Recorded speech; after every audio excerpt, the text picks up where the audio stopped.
Peace and welcome to another episode of Artistry, where art meets industry. We are your hosts, Rochelle Etienne-Robinson and Stan Substantial Robinson. Season 3 of Artistry is powered by Words, Beats, and Life.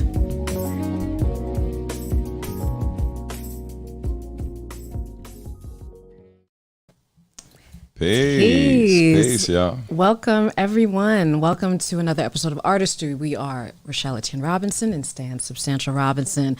We are so excited because today's guest is a first for Artistry. We have not one, but two special guests on the show today. These two ladies we've known for over 20 years. Yeah. Wow. They are artists, they are designers, and business owners. Please welcome to the show sisters Nicole and Adrienne of Feast of Burden. Yeah. Hi, ladies. Hello. Welcome to the show. We are so excited to have you guys. We go back to Pratt. You know, we're all Pratt alums. I feel like Adrienne may low-key be part of the reason we're together. I feel like she had a little something to do with that. She did. A lot. There we go. Look, claim it. She did. Yeah, claim it. She's not shy. No, I'm not. Sure, Rochelle, have stand over for dinner. Yes.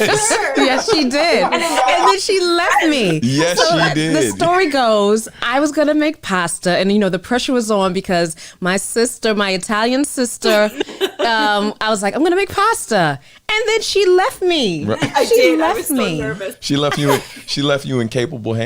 Well, But clearly. I did take a picture. I have a picture of Rochelle making pasta before I left because I knew it was going to be a magical moment. And I cherish that photo because I haven't shown anyone because the rest is history of you guys. Nice. But she was at the stove and I was like, Stan is bringing his entire crew and I'm getting out of here because I'm nervous for all of you. So I'm getting out of here. And then it happened. Oh God! Well, you know, they always say the key to a man's, heart is through his stomach. Yeah. So, And I'm still here. and he's still here. Aw, that's great. Awesome! How are y'all? How you doing? You know, we're connected. That's for sure. Yeah, we're sharing, like everything else we share, we're sharing these headphones tonight. Yep. We share business and Family, and we can't get enough of each other. Yes. Awesome. I love Well, Rochelle. it's a perfect segue because we're going to go ahead and get started. You guys are originally from Flushing, Queens, but you currently reside in California. So I want to know, as those who watch the show, we ask all of our guests, because we're still very much in COVID, and this show was birthed during COVID. Absolutely. And so, how are you guys handling what I like to call the 3 Fs? Family, being in California, fires, and fashion. So how have you been navigating those 3 Fs in these last 2 years? It's funny you ask that because Nicole and I have for years wanted to do something together. And we could go through all of that later, how we got here. But it wasn't really until COVID hit and us being stranded at home that we really started what we do now, and really just had a lot of family time together. There was a lot of fleshing things out that we just never had that time to do. And that's how Feast of Burdens was born, mainly because of COVID. And it's always amazing to me just meeting anyone now that's not in LA. LA, we are masked. We are still, it is as if the last 2 years never happened. Right. And we see people from New York and they haven't worn masks in months. And we're like, oh no, still It's all here, day. yeah. Where even tonight we were saying how, we can't go to a restaurant with the kids because of COVID. That's Right. still on our minds here. So we live in, different world with just having little ones at home and starting a business during a time where it's scary. And, we're coming through. yeah, I think when we actually had the idea for Feast of Burdens 5 years ago. So we had to, and we didn't do anything with it. We were self-sabotage. So we had our DBA, we had our TAC, we had everything set up. And it was only until COVID, what you were saying, but it was 5 years before that of like, maybe we should, what is blah, blah, blah. And then it was COVID that really. So every year we'd call our accountant and be like, do we owe any taxes? And like, you haven't sold anything. Right. So we're like, oh, that's how that works. Oh, okay. You don't have to pay taxes if you're not really running a business. So that was our first business lesson. Wow. Wow. Wow. Wow. So let's take it back, to like the beginning, I guess. What was your earliest introduction to the arts? Oh, gosh. I mean, I came out of the womb. Yes. So you're older. You go for it. I'm going to answer. There's a lot of weight, but I will say my mother used to say that Adrienne, as a child, would make dresses out of towels when she got out of the bath. And do fashion she shows would as if like wrap herself up.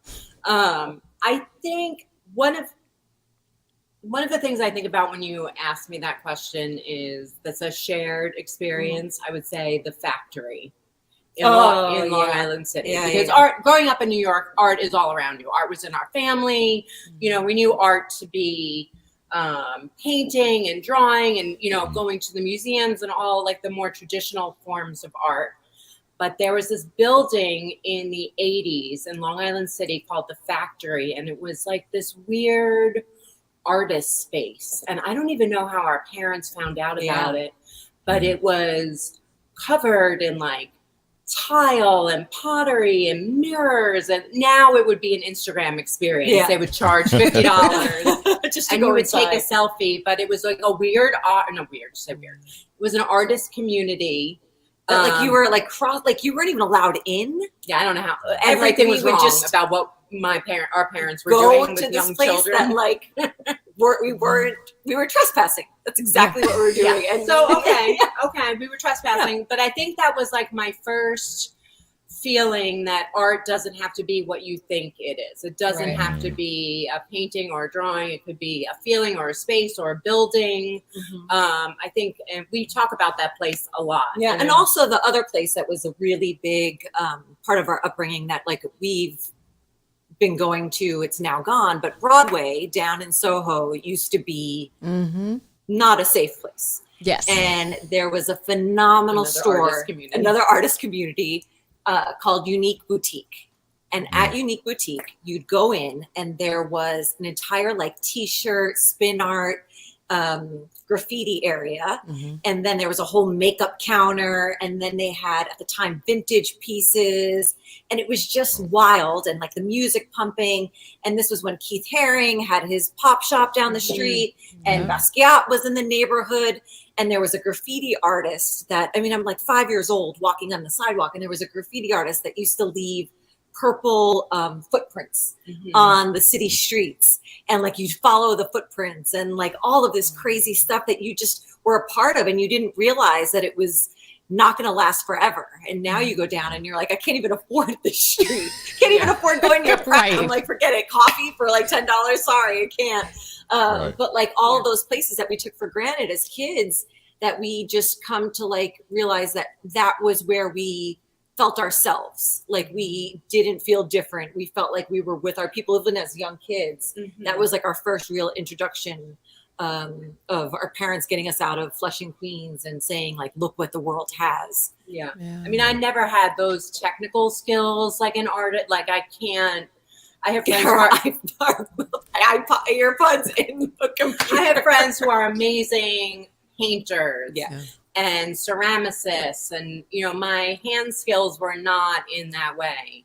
It was more, I was always more advertising, and I ultimately became a creative director. But I think part of that comes from experiences as a child of seeing, of seeing it and then wanting to create it. And I just need a team to help me do it. And No, and that's important because I think a lot of folks, and this is one of the reasons why we do this show, is because to show the different types of careers that the arts have available to folks. It's not just, starving artist, painter, or sculptor, but, the arts administrator or the advertiser, the creative director. So yes, absolutely. Yeah, I feel like this show, part of what we, of course, there are so many different stories that, we get to share through our friends with the different careers. So it inspiration for other artists, but also I kind of look at it like for some of our peers who maybe aren't in the arts and have children that are in the arts. A lot of times when their kids are interested in art, they think their kid is going to either draw comic books or cartoons. Yeah. So a lot of them don't understand that all of these different fields exist, these opportunities exist. So it's important getting your story and showing where it begun too, like these things that we experience and just kind of take for granted, end up moving us to, do amazing things like what you all are doing. So, it's important. Yeah. What would you all say do you enjoy most when you think of throughout your careers? And not to say that you're done, but throughout your careers, what have been some of the biggest awards and challenges? Would you like me to go first? No, I can. All right, go ahead. So I think one of my biggest rewards was I've been in the fashion industry for almost 20 years. When Rochelle and I graduated, I said, you will not see me on Fifth Avenue. I am not I cannot do this. It's not for me. The environment, the people, I just was like, forget it.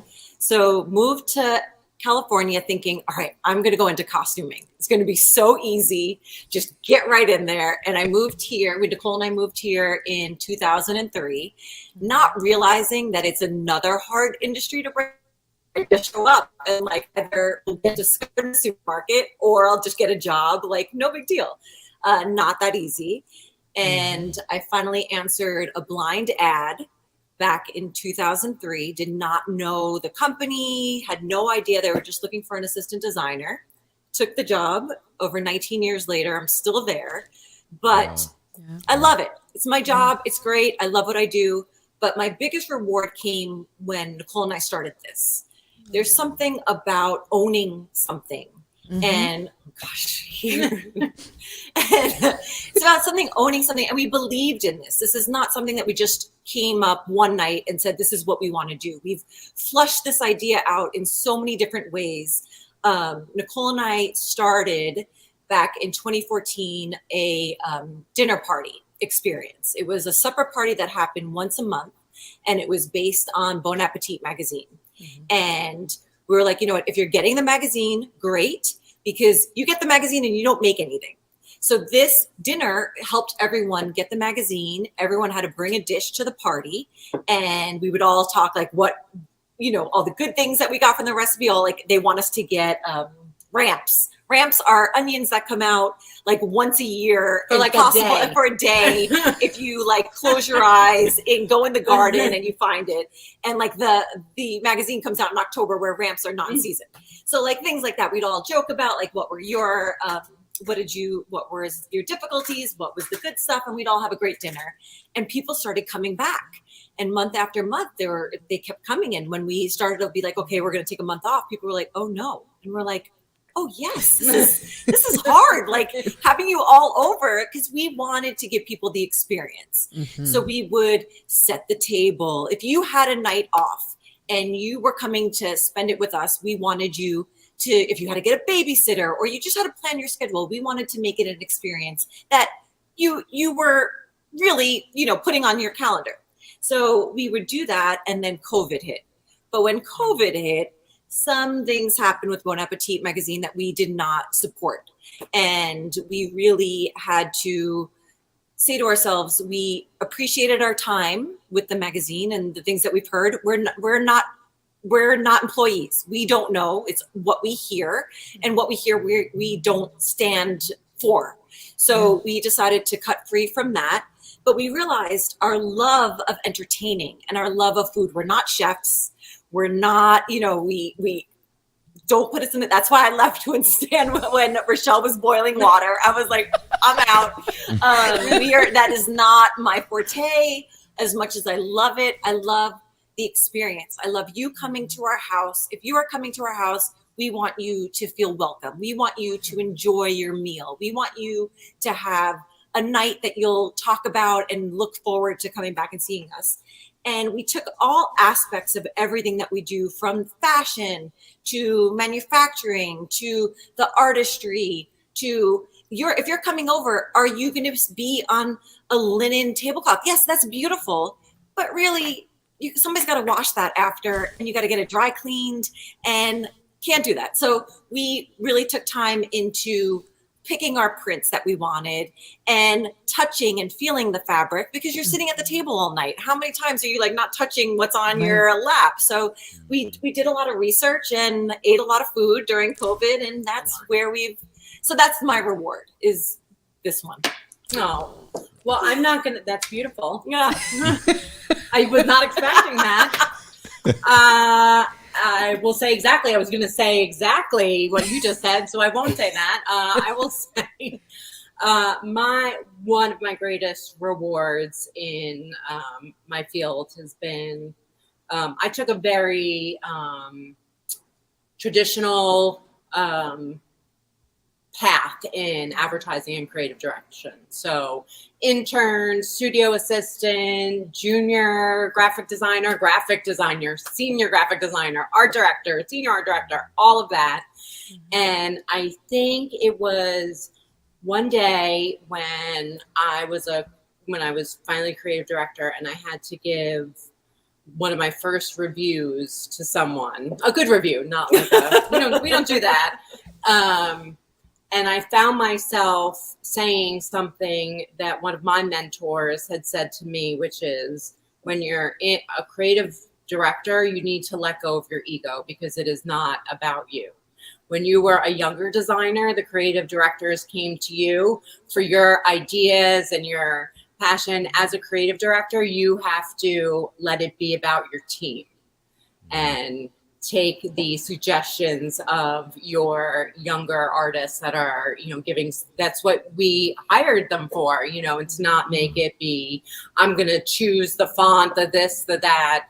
That's not the trajectory of a good creative director. So I think that was a big reward for me, because I actually felt something in me shift, like, I've learned this lesson that my mentors before me have said, and I maybe, didn't want to hear it then, but I got it. So that has helped me work with me. Every idea. Nicole, what do you think about this? No, we said yes and. What did I say earlier? Yes. We said yes and. Like working together though, and as sisters, I mean, we have ideas at 2-3 in the morning, or like while she's dropping her kids off, or I'm dropping my son off. Like, it's like, what do you think about? Like, I have a mind blowing idea. What do you think about this? And she's like, okay. And then like later, I'll just send more little tidbits. And then I love it when she says, "This is my favorite." She's gonna say, "We don't say this," but I know what you're gonna say. I agree. Yeah. Yes, she'll say, "No, I don't like that." And then 2 days later, she sends me, "I had a great idea. What if we did this?" And you're I like, scroll back. It's a little different. It's always a little different than what you said. Always a little, but the same. Even with the dinner party, she's like, no, I don't like that idea.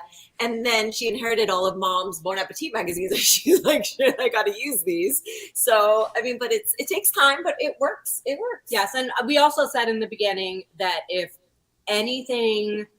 there's any sort of real strife between us, like, real fight, not I don't like this pattern, whatever. I'm like, I will shut this down in a hot second. It wasn't said like that. It's like, if this ever happens and then it's shut down. It's like, true, because this is not, it's true. This business is not more important than us. Family. And you've read so many stories about, siblings, father-daughter, father-son, mother-daughter, any kind of business relationship in a family that has torn a family apart. Yes. Yeah. And that is not worth it to me. Like, at the end of the day, so we let it.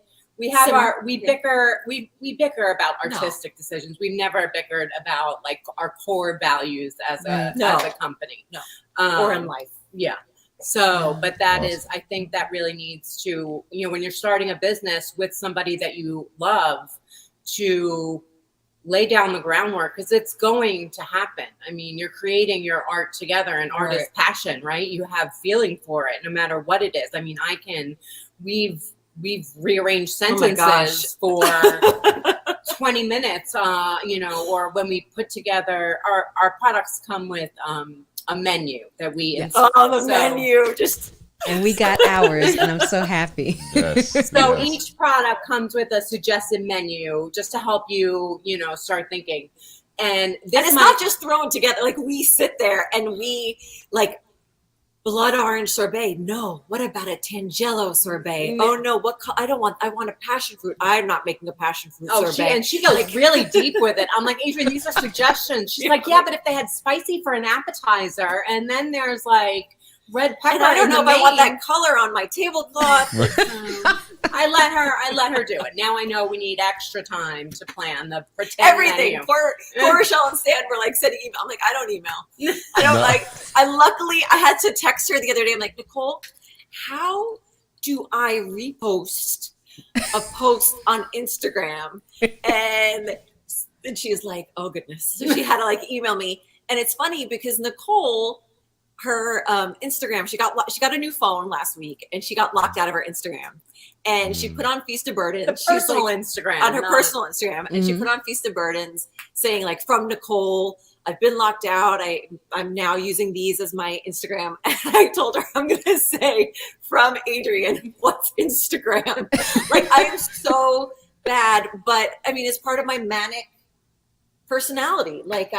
I'm better off not being online. Yeah, Adrienne is more tactile. So I let Adrienne is allowed to really talk about the stitching and the way the tag is going on. I'm like, I don't care. I need a picture of it. I need to say decide the colors. What are we calling this? The copy about it. But we are definitely exactly the same, but also totally opposite. Yeah. So well, my two fellow. No, I was just going to say, that's one of the things I've always admired about your relationship, because us having two daughters, my biggest thing has always been, I want, you guys are the model. I want my daughters to have the relationship that these two have, because there are people, like you mentioned before, there are people who do not speak. Like, once they become adults, they don't talk to each other. And I'm just like, I come from a Caribbean background with a large family. I can't imagine going years and not talking to my family. So yeah. I wanted to ask you guys just to shift gears real quick, because you kind of covered one question we were going to ask, which was how has your art evolved over the years? And so I feel like you dove into that a bit, but I want to talk about, as a graphic designer, I love your logo. Oh my God. Thank you. I love your logo so much. It makes my whole heart happy. Neither of us did it. So right. But it's okay, because I mean, the logo is part of it, but I also love the name. So I outside of just the logo, I really want to know the meaning behind the name. Can I tell you? Tell your logo, and then you talk about the name. Okay. Then yes. Okay. The logo actually is a gift from my husband, who is a Emmy award-winning motion graphics designer. I got you, nice. Greg. Shout out to you. But when we were dating, that was something that was, that bonded us, and we both love old school typography. So this is inspired by Herb Lubalin, who designed amazing letters in the 60s and 70s. And Craig kind of saw me working on sketches in the 5 years that we didn't do anything official. Yeah. And when I started I had done a branding workshop with an agency to help me, because Adrienne has a full-time job, to kind of help me bring all of my ideas together, because I'm all over the place. I just love inspiration, and I could be inspired for the next 20 years and not do anything. Right. So I worked with somebody who helped me kind of take my key pieces of inspiration, whittle it down, and there was a recurring theme that kept coming up, which was kind of like this 70s thing. We looked at Fendi logos from the 70s when it was the tiger and colors that spoke to us, and a palette. And Craig came back one day with this, and we both looked All at of us it, and were we were like, no that's notes. it. No notes. And it was Good great. job. So, And our colors, back to the 70s influence, Nicole handed me a tomato sauce can and said, these are our colors, because that's what we resonate with. We resonate with a lot of that rusty red, and we matched like all of our colors, and then putting them together, do they work? It was like a light color and design class all over again. Like, I don't know how to make these work. I wasn't paying attention. if you want to spend 4 hours with Adrienne, give her a Pantone book, because it was like, I'm like, Adrienne. I carried them around. I left her house and I carried these little Pantone chips for like a week, and I'm like, it's not working. It's not working. And she'd be like, come back over. And I'd come back over and we'd lay them out. And The book was shredded. I'm like, this book is like $800. I stole it from one of my first jobs. Sorry. It's how we all get our first Pantone book. Exactly. And it was looked like Swiss cheese when she was done with it. But Oh I think we really, we nailed it. We feel, and Craig even nailed it. Craig And nailed we it. said yes. All right. So the name Feast of Burdens, we've all been through a lot in life. Nicole and I, especially losing our mom, and just, some nights aren't as happy, but the show goes on. So Feast of Burdens is, come on over. We all have problems. We're still going to eat.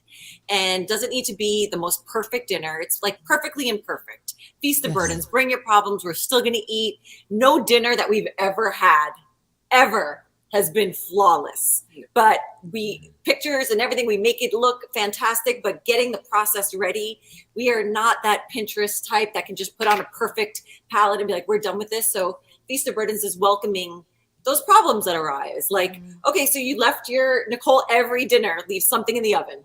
The next day she calls us and she's like, oh my goodness. The oven's not on anymore. No, it's not on. But something's I would like to in point that out. it. So she'll text us the next day. She'll be like, oh, the meatballs are still in the oven.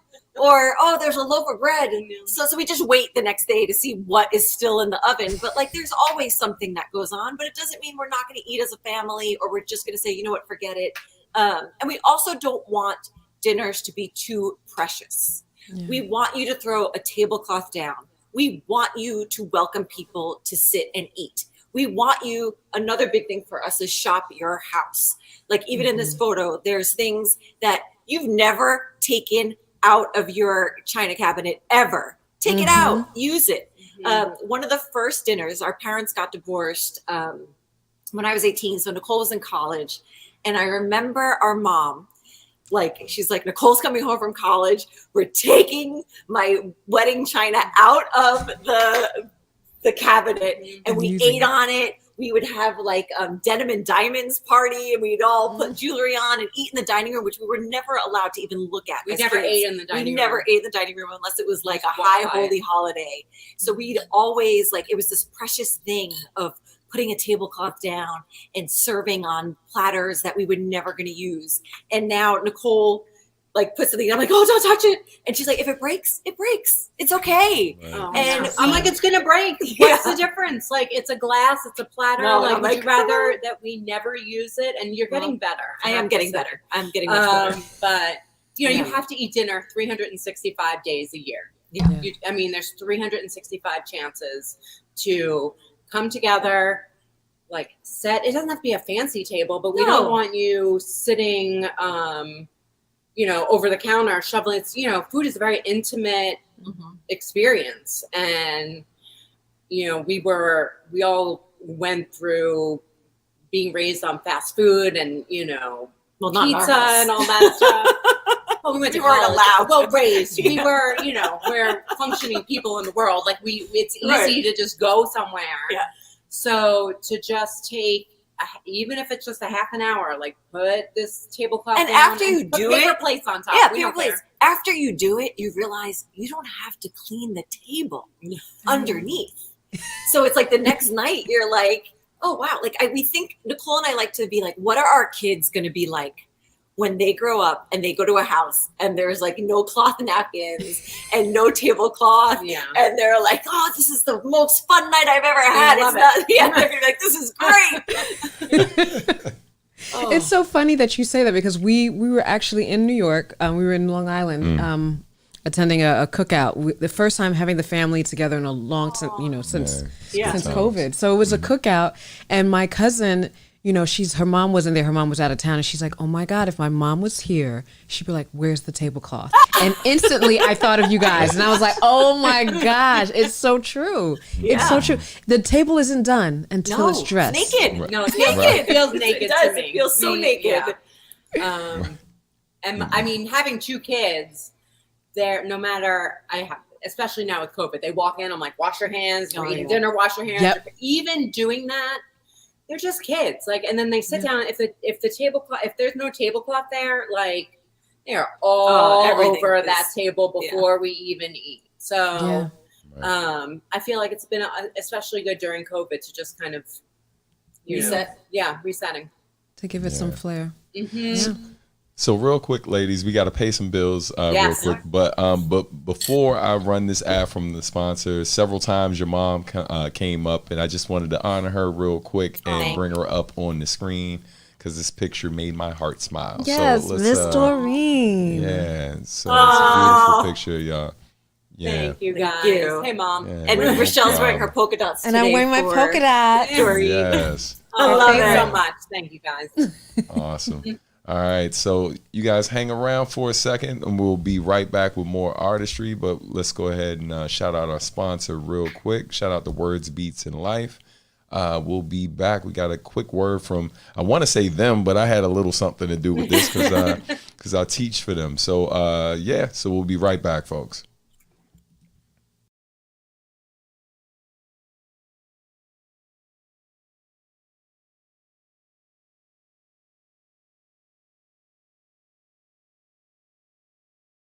Peace, my name is Etienne-Robinson, also known as Substantial, and I teach the business of music at Words, Beats, and Life. Learning the business of music benefited me personally because it gave me more control over my career, my legacy. I basically took control of my catalog, and so most of these companies pay directly to me and my business. I make a pretty good living making music full time. So the reason why I want to impart this knowledge onto the youth, I understand the value of this information. So the freedom to be able to own your creations and basically be able to monetize that any way you see fit without asking someone's permission, that's extremely important for me to pass those gems on and give that information to other people. And that's why I'm with WBL. Be sure to enroll in my class at wblinc.org/academy.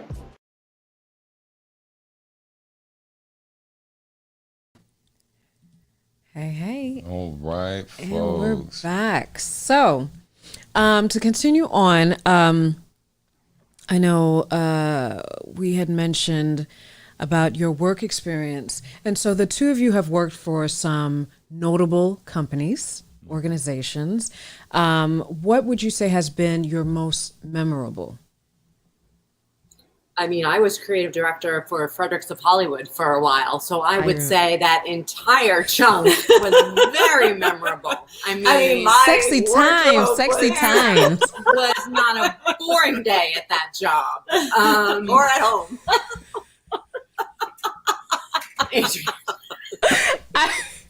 I remember when Adrienne told me that you were working there, I was like, really? I remember, because, this is back in the day with catalogs, and I remember those catalogs. Yes, well, that was kind of that was pretty memorable in that Fredericks was, I think they started in 1946, and it was like 2016 or 17 when I stopped working with them, but I was there for the entire shift to social media, from going to a catalog forward company to an internet company. So those were really big lessons in marketing and advertising, how to shift. I mean, even when I was at Pratt, our typography teachers were still drawing the alphabet. Like, we were learning computers with our teachers. Mm-hmm. So I kind of feel like I replicated that end of Pratt experience with Fredericks, learning how to shift gears and just try new things out and new mailing strategies and new ways of speaking with the customer. And I mean, even PR, everything kind of changed. So that was pretty memorable. And for those that don't know Fredericks of Hollywood, please Google him. But it's an intimate apparel company. Very intimate. Very intimate. So back to your computer learning with your professors, I tell people, Rochelle and I learned 1950s fashion. Yes. We learned how to make patterns. Yes. We learned how to cut. We learned how to sew. We learned how to do everything but anything we need to do today to survive in the fashion industry. Right. So luckily, I've been blessed with teams and able to do what I do and know because of our bringing, but it's a completely different world than it was then. Mm-hmm. And they're not learning that. So they're learning how to do everything on a computer. But when you actually have to go into a fitting, they don't realize that it has to be 3-dimensional, or how to fit on a person, or how to work, or even just dealing with people. You know, when you deal with the computers all day long, it's hard to deal with other people and reacting to other people's reactions. And just, you know, on a day-to-day, a lot happens at any job. Yeah. So when you're learning a different skill, we were able to learn a way to, you had to learn to work together in a showroom of very different personalities. And you needed to know how to, everyone use their skills to help each other, which, you know, on the computer, it's you and the computer. So you're not really intertwined as much as you were back then, at least. Right. So in my field, my blind ad that I answered was for a bridal company. And when I answered the ad, I wasn't getting married at the time. And I didn't know, unless you knew, there were probably like 5 to 8 bridal designers that were well known over 20 years ago. And unless you were getting married, you didn't know who they were. I knew who Vera Wang was because I am from the East Coast. And that is who, when you were young, and that's who you, like, you just knew, because that was your an East Cinderella Coast moment. No, but it was an East Coast designer. So now I'm on the West Coast answering a blind ad. I walk in and there's a huge bridal poster. And I'm like, oh, it's a costume. I can do this. This is a costume. And I was like, okay, I can go through this interview. And it was for bridal and evening wear that turned into ready to wear. And it was for Monique Lhuillier. And when I started, this is how long ago this has been. Nobody at the time, I mean, you knew who she was if you were in the industry, but not many people did. And I could not pronounce Lhuillier. And small team, starting company. And one of the front office folks said to me, she's like, you know, we're really small. You can help answer phones. And I had to say, I don't know how to pronounce the name. And she said, Lhuillier. And I was like, oh, okay, great. And there I am. Hello, good afternoon, Monique Lhuillier. And I was like, wait a second, I'm not here to do this. But I just loved it. Rolled off my tongue. It's still rolling off my tongue. But I grew with a small team. Obviously, it was very, very small. And we're still a small team inside. But we work together. And what I've learned from Monique, which is so important in any company, and what you had said, your creative director had told you, Monique, it's her company. It's a husband and wife team, just like the two of you. And any job isn't too big or too small for her or any of us. If the garbage is overflowing, she'll throw it away. And that's how we work. We're so small inside, but if the job has to get done, we get it done.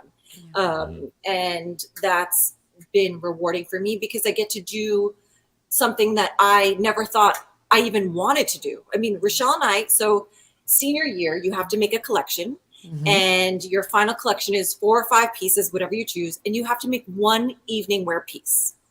And back to Adrienne, who is not going to be in fashion. She's going into costuming. I said, I'm not doing the evening wear piece. I'm not doing evening wear. I'm never doing evening wear. I don't need to do this. I'm just going to do my collection. And I didn't do it. No. I didn't do it. And now, wait, you just didn't do it at all? Didn't do it because I'm not going into evening wear. Why would I do it? 19 years of evening wear. Yes. I've made up for that one mistake I made in college, not doing it.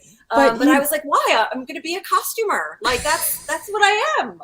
But you know what is so funny? Because I remember those who can go back to the archives, okay, can view her Peter Pan collection. And with the fabrics, and it's funny throughout the years, because I knew about Monique, and throughout the years I'm like, that's Adrienne. I can see it. I can see it. That's Adrienne right there. That fringe right there, yes. But one of my most amazing moments working with her was Rochelle was coming to see a show, and I was leaving like the back of sweating just like I am now, ironing, pressing everything before a show, and Rochelle was going to critique the show. So Rochelle's going in, I'm going out, and we caught each other on the sidewalk, and it was like, what are you doing here? What are you doing here? So it was like, oh my gosh, we're grown up now. Like, we're not in the Pratt cafeteria, like waving. We're like, oh my God, we're out in the world. Somebody let us out into the fashion industry, and here we are. That was awesome. Oh, that was good times. Awesome. So this is originally it was just one question, but I'm gonna make it a two-parter, right? So I feel like a lot of what you just talked about, what you both have been talking about throughout, is the importance of teams and learning to work together. And of course, that's great advice. Outside of that, what other advice would you have for like emerging artists? And then, after you answer that, I'm gonna hit you with the second part, but I'm gonna bring a picture up to go along with that part. Oh gosh. Dun dun dun. So Nicole can think about this, because this is the most important thing for me in life, no matter what you do. Chris, my lovely husband, is like, all right, I don't have to be happy all the time, but enthusiasm. I don't care if you want to be in the office all day or not. Put on a smile. You're here with me now, and we're going to work together. So enthusiasm in no matter what you do. So when you are just starting out, if you are excited about it, if you're excited about it, I'm excited about it. If you're not excited about it, why am I going to even take notice? And you don't need to be jumping off the ceiling. You don't have to scream it out loud, but you need to have the passion and the enthusiasm for what you do to convince me to have the same. And a lot of my artist friends, I feel the same when they start talking about things that they believe in. I'm like, yes, it took somebody to be like, stop talking, girls, and do it. Because that's what we tell all of our friends. Just do it. Like, the enthusiasm is so important that you're the one that has to make it yourself. So be excited about it and be passionate about it, because no one is going to do that for you. That's something that comes from within. Yeah, they're going to try and suck it from you, actually. They're trying to squash your enthusiasm. Right. So that is good. Oh, thank you. I think that my advice is to not be so precious with your ideas in the beginning. And I think this is kind of what kind of kept us from doing anything for those 5 years. And certainly in my career, whether I'm designing something or I'm locked in this idea where, you're just like, this is it. This is the best idea. There is no changing. I mean, the prototypes that we had in the beginning, when I look at our original fabric scraps that Adrienne had sent me off to a vendor to go look, and I came back and they were beautiful, but not where we are now. But I remember being like, so like hurt and like, but this is, if we do this, then I could do this and this would be the name. And this is like, I could see it in my head, everything that's coming together, and being able to let that idea go and let a new one will come. Like, you're an artist. This is not your last idea. This is not the end of the road for you, but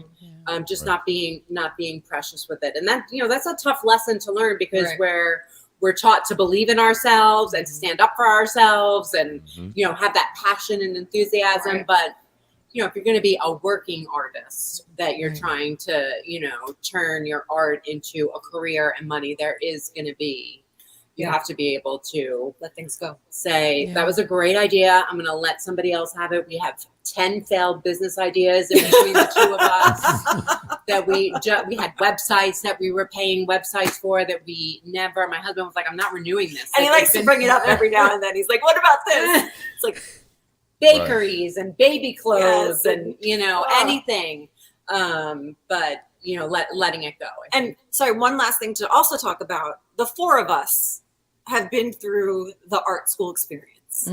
We learned really, really early on in our young age, the art of critique. We learned how to accept it. Yeah. We learned how to give it. Yeah. We learned what proper critique is and what you just don't say. And the hard part now with social media is people don't know the way to actually critique something that you're actually like. If you go on anywhere, it's like, I don't like that. Okay. Like, Right. I don't like that because the yellow and this, it's just like, if you don't like something, fine. But I also didn't ask if you liked it or not. But there's just the art of critique is something that everyone should learn because it hurts. And that's another reason why it's taken us so long. Because again, self-sabotage. And it's like, oh, I don't know. Do I really want to put myself out there? Like, we know you, and I'm sweating profusely talking to you guys. And that's why I was like, okay, it's Rochelle and Stan. Like, I'll do this. But I'm like, oh, somebody's going to watch this. You're going to be like, Adrienne, she just rambles. She just, like, I can't. Like, it's scary out there. Yeah. So as an artist, you know, when you so passionate about something that you're like, this is my art. I created this. And somebody's words can just tear it down. You have to be strong enough to be like, you know what? I'm passionate. I am enthusiastic about this. I believe in this. I believe in myself. That's will get you through all of that. But I also think networking and keeping your circle of, like, I have art directors that I used to work with that I may not have worked in an office with them for like 10 years, but I can certainly send them something and say, what do you think of this? And because they know they are artists and they know how to, know the feedback to give. Right. So I think definitely surrounding your, like, find one or two people that speak the language that you can both give and take advice from, and be able to not take it to heart, but you know, like I go to people that I hold in high regard in art direction, and if they say, oh, you know, that's when you put that logo really small, Nicole, like you can't see it, and I'm like, you're right. But if I showed it to my dad, dad, you know, I would not get that same type of critique from him. He may say, oh, the yellow, you know, like something that I can't use. So find yourself. Do not tell any bad stories about that. We launch our tablecloths. Oh yeah, this is cool. And we're like, Dad, we're so excited. Like, we've 5 years. Like, it's not like 1 year, 2 years, 3 years. Like, we saved our money. We did all this stuff. Like, look at us. We're independent. And we're like, Dad, look at our tablecloths. He goes, you don't have any round tablecloths? And we're like, ooh. Give it up for Rob and Fonte, everybody. So he keeps us young. Yeah, he wasn't wrong, but you know, not yet. I love it. Gotta love it. So, which leads me to the second part of what I wanted to ask you. Now, like, we talked about emerging artists, right? But what would you tell these two little girls? You know, what advice would you give them? Oh gosh. So much advice. See, look how enthusiastic I am, and serious to business. Okay, keep it to business, not lying. We'll be here. Yes, we're talking business, you know. But I'm not going to get in the way. I would say when I was younger that I did not trust my artistic instincts. I maybe felt I wasn't good enough or as talented enough, or, like I said before, those skills that my fellow classmates who were better painters and drawers, and, you know, you're a kid, so there's a lot of like art contests, and somebody's picture is going up at the Queen's Museum, and, you know, they won the prize and all of that, you know, I think that kind of dulled my shine a little bit and took a little bit of my self-esteem away as an artist. I think I would have done a lot more a lot earlier if I thought that what I was doing was amazing, and that there was a place for me in the art field that maybe wasn't the traditional steps that you would take. I mean, mine is exactly the same. Mine is don't wait. just do it. Like, you have nothing to lose. Like, I think we could have imagined what we could have done in the last 20 years together, that now, I mean, I'm happy we're doing what we're doing now, and what we fleshed out and where we got here and how we got here. But I would have done it a lot sooner if we could have. But it was just, okay, maybe not. I don't like living with regrets like no, that. I'm not. I mean, I'm not I don't consider regretting that a it, but I regret. would say I would tell her, I would say, do not wait. No. Do not, like, you have nothing to lose. I mean, I like to say, I like a little Instagram wisdom of don't look back. You're not going that way. I think that is, so whatever paths we took to get here, we, can only help us grow. So we're going to be the poster children for women in their 40s starting a business. Like, I think, I do think that is an important part of what we're doing, is that you are not, we don't need to be retired, because we still have valid ideas and things to we can't contribute. We're definitely not retiring. But, like, there's such a youth culture right now, especially with, the way that we all communicate with each other on social media, etc. But, the confidence and just, not being put in any of those boxes that I probably was putting myself in. And I didn't even realize it when I was a kid. Little Nicole, you're going to be okay. That's awesome. No, that's so good. I mean, that's such great advice too, because I think women, women and men of our generation, because we literally had one foot in how things were, right? And one foot in what it is now today. And so I think it's the best of both worlds, but we also have that go-getter. It's not like back in the day when we were watching TV and it was like the Golden Girls, and it's like, oh, you're 50 years old and you're done for. You know what I mean? It's like, here we are in our 40s and thriving, and doing phenomenal things. And so I think it's a great position to be in, We're going to transition a little bit, get into some fun stuff. Not that any of this wasn't fun, because it's been entertaining. It's been entertaining throughout. But I wanted to get, because I know you guys love parties and love dinner parties, and I wanted to know, what is your favorite occasion or holiday?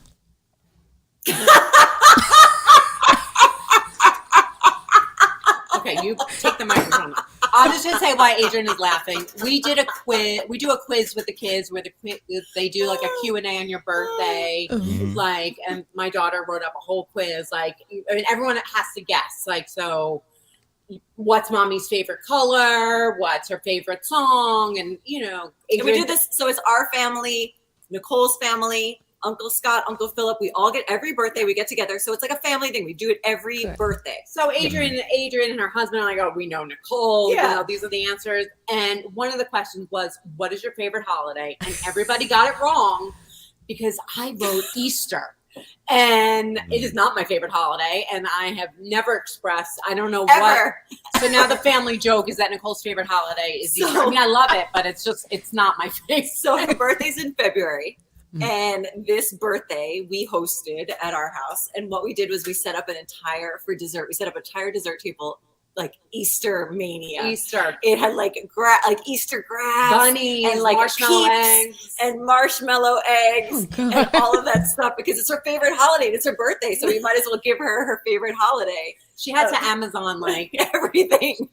All of February. this Easter candy. Like not out because there yet. was no Easter candy. And she's like, I hope you enjoy those marshmallow eggs. It's like a box. So you can't buy 5. So I left her with a huge. I'm sorry. box. What was the question? Our favorite holiday? I would say, if it's your birthday, that is my favorite holiday. I love celebrating somebody else's birthday for them. That is my favorite meal to create for someone. Like, you tell me like what you like, and we will take it and run with it. You like pasta? We're gonna do a whole pasta dinner. You're gonna hate pasta. On Rochelle's 40th birthday, I sent her flowers to her older dress, and whoever got them never even called the florist. No one's ever said somebody. They enjoyed it. Was celebrating her 40th birthday with a beautiful bouquet of flowers. But yeah, birthdays in this house. And it's like so stressful when it's your own birthday. You're like, I don't want anything. Don't do anything. Don't do anything. And then it's somebody else's birthday. It's like, oh, forget it. For Father's Day last night. So even Chris was like, okay, next year we don't have to be so rugged with our adventures. But Chris loves camping and I do not.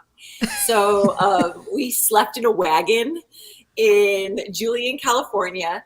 And he's into gold panning because that's what, I don't know, but we did the whole experience. California. Yeah. And it's like anything that you can celebrate somebody. Like, and if it's any holiday, Christmas, Thanksgiving, because it's not about us, it's about family and getting together. We really thrive. And it's something that like both of our parents were very into growing up, is the holidays and like being together. And from all of our family would set the table and it would be a big meal. And we really got that in us of like seeing people smile and like how you can make it an experience that they want to remember. Like you remember the last time you had a great like you remember when you went to Long Island. You remember what a great, even though they didn't have a tablecloth, you remember that though. But you had a great time because it was all about being together. And so we really like to bank on that. Yeah. Okay. Nice. Well, before we wrap up the show, we're going to do some rapid fire questions for you two. It's fun. So the first thing that comes to your head, okay? Oh. So for each of you, all right? So number 1, favorite wine or spirit? Go.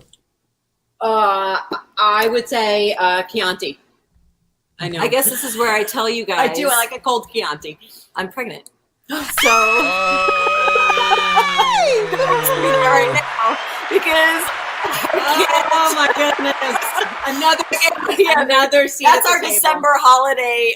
What we're working on right now for December. So there's no spirits in this house unless you're O'Doul. So wrong question for me. Seltzer, like, seltzer water. Seltzer. No, I can't bubbles. It's painful. But my like, drinking buddy is taking some time I used to be like vodka soda, this, spritz, and now I'm like. Yeah. Well, that's good. That's a good reason. That's a good reason. Congratulations. Congratulations, Boo. Oh, thanks. I can't wait to drop it off at your house. OD. That is awesome. Oh, my goodness. Okay. So, see, and I thought about that. I was like, what if they don't drink? This is going to be totally mess. Okay. I normally do. I do a lot. Right. So... that is so awesome. Oh, congratulations. Oh, Chris, you were in for it. Double trouble. So question number 2 then. Okay. If you could have only one meal for the rest of your life, your favorite meal, what would it be? Pasta. I was going to say pasta too, but then I think you have to be more specific. What kind of pasta? So penne, rigatoni. You're right. I would do eggplant parmesan over pasta, which is what I order anytime we go. Yeah. So good. Sign me up. With some red sauce. Yeah, we're Italian girls. I mean, I love it. Yeah. Nice. All right, great. Number 3, favorite dessert. Cannoli. Okay.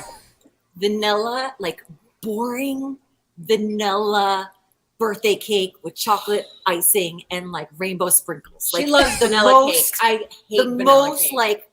like when you say happy birthday and you're 5 years old, that vanilla cake with chocolate frosting and rainbow sprinkles. They have to be the non-pearls. You do love a birthday, so at least you're consistent when we do a rapid fire. It's really, you're tracking. I like it. Okay. So number 4, favorite playlist for a dinner party. Ooh, one dinner party, I put Tribe Called Quest on, and it didn't change. It was 4 hours of Tribe Called Quest, and I was like, is anybody going to be like, all right, we've had enough Q-tip for a little bit? And, Sam would be like, yes, yes, there's never enough. Never enough Tribe. Right. So I always pick 60s soul. Oh, she does. She's like Motown every time. It's like Motown or 60s soul. It's just think it is the very best soundtrack because you may not know all the songs, but those songs have created all the songs you know. Yeah. So everybody can find something in that. So that is my absolute favorite. My kids already know how to ask Alexa. The kids come over to my house and they're like, Yeah. what is this on the radio? Like, oh. Yeah, they don't This listen is- to any modern music. I love it. Something I really like it. I love it. I love it. All right, and our last one, favorite flower or centerpiece? I love weeds. If you could go outside and pick whatever's out there, like I am the worst for Chris will come back from the supermarket and it's beautiful. And I'm like, She takes the flowers out. She loves the greenery. like I love the greenery. Really? I love like She loves a branch. branches. Oh, Oh my gosh. she loves a branch. I do. I love a branch. I love sticks, branches. Yeah, she's leaves. very earthy. I always like to. That's a nice way of saying you're picking up branches and sticks. I love it. The gardeners come in the neighborhood. Yeah. And I'm like, Chris, can you We're go having a down dinner the party. street? And he's like, I am I've not done going and collecting from the neighbor's garden. I'm like, why? They have such a beautiful dogwood. He's like, come on. Oh my goodness. I have so I live at mom's house now, and my mother wanted, when she was landscaping, she wanted very fragrant bushes. So she planted a lot of rosemary outside. And rosemary does so well in California. This thing is gigantic. So I love, no matter what we're doing, I like to always take a couple of sprigs and put that on the table because it's very fragrant. It's savory without being, it's not like you're putting a clove of garlic on the table. It feels like food, and I like to like rub the leaves before people come in to kind of, let it naturally scent the table. So I think any flower that you add to your dinner centerpiece, put a little rosemary in it, and you'll thank me later. Nice. Awesome. Nice. Oh, well, ladies, thank you you so so much. much. Thank you This was for so much having fun. us. It was Definitely. great catching Now up get your with butts you. over to California. Yes, please come visit Yeah. us. We're We'll actually be dinner. coming. We're We'll coming be in dinner. October. Yeah, we'll be there. Yeah, we'll be there. What in you want to October. eat afterwards. You have to put in your menu. Yes, because request. that was my next thing. I was like, we'll talk about it after the show, but we're coming in October and we're coming for dinner. Yes. Yes. Thank you so We are much, so guys. ready. Thank you. Thank you guys so much. This was wonderful. Thank you This was all. great. Thank you to our guests. Thank you for you guys for watching. We so appreciate you. For our next guest, to keep with the theme, we are actually going to be interviewing Chef Alex for our culinary art. So we are having our chef that's going to walk us through his journey, his creative path. So that's in 2 weeks. So please be on the lookout for that. And he's also family. I feel like he might be the first family member on the show he is. He's the as well. first family. So first chef on this show and first family member to be a guest on the show. So that's it's pretty cool, So man. We're looking forward. excited. We're keeping it the excited. theme. Our friends are for dope. sure. Our family's doper. Our friend, yes, yeah, man. Celebrating all these awesome folks. Awesome. And shout out to the viewers. Shout out to the people who were chiming in the chat as well. And also shout out to folks who are listening to the audio version of the podcast as well. So thank you to everyone. Before we go, I just wanted to do one last shout out. So many shout outs. Shout out to all the fathers this past Father's Day weekend. And also I hope everyone had an amazing Juneteenth as well. And so we'll be back in 2 weeks. 2 weeks. Thanks again to our sponsor, Words Beats in Life. And ladies, y'all have a great one. Take care. You too, Thank you guys. guys. Bye. Bye. All right. Peace, All right. everybody. Peace.